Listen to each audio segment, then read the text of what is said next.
ilgili akademik çalışma sayısı neredeyse hiç. Hastalık taşıyor. Yani nasıl diyeyim, camia yapı olarak doğurmaktadır. Aynı şekilde yetim ve öksüz bireylerin karşılaştığı zorluklar yalnızca... Anlatmak istiyorum. Teknolojinin yanlış kullanımı nedir? Ne zaman yanlış kullanım olduğunu anlarız. Ne zaman işte çocuklarımıza bunun doğrusunu nasıl anlatabiliriz? Veya burada ne zaman teknolojinin yanlış kullanımı bir bağımlılık haline gelir? Bu nedenle bir yardım arayışına girmeliyiz. Ondan bahsetmek istiyorum. Hocamızın da dediği gibi...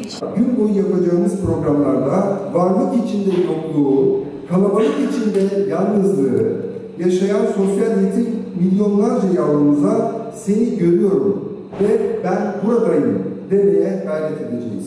Ve bunun için bunu hepimizin taşıması gerekiyor. Şiddete maruz ya da şiddetle iç içeysek nasıl bir sosyal yetimlik ortaya çıkar? İhmal ve istismar.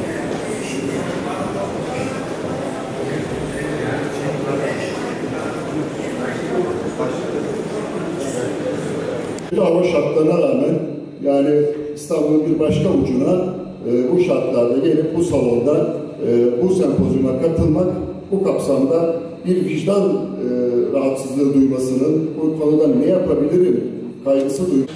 Ben de sizin gibi sabırla dinliyorum. 2014 yılında yurt dışı yetimhane ziyaretlerimizde çok ilginç bir olayla karşılaşmıştım. Bugün o olayın yeri... Yeryüzünde yüzü gülmeyen çocuk. Toplumun nazarına vererek bir çözüm reçetesi ortaya koymak adına bir araya geldik ve bugünü anlamlı kılan fotoğrafı hep beraber protokolde yer alan konuklarımız ve akademisyenlerimizle bir aile fotoğrafı vererek ben buradayım demiştik ve çocuklarımızın yarasını sarmak adına kafa kafaya verip çözüm önerileri getirmeye çabalamıştık diyebilmek adına.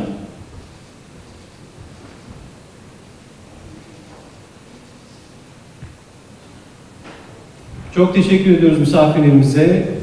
Bu anlamlı günde bu fotoğrafı vermek bizler için hem gelecek nesillere bir mesaj hem de bugüne, tarihe not düşmek adına önemli bir kareydi. Çok teşekkür ederim. Hafifletmeyi amaçlayan psikososyal destek faaliyetleri, çocuk hakları savunuculuğu, eğitim programları, ayni ve nakli destekler ile sırada iyilik var projesi, iyilik gemisi, hayallere değen resimler, bizim Yetim Vakfı olarak yapmış olduğumuz projelerden bazıları.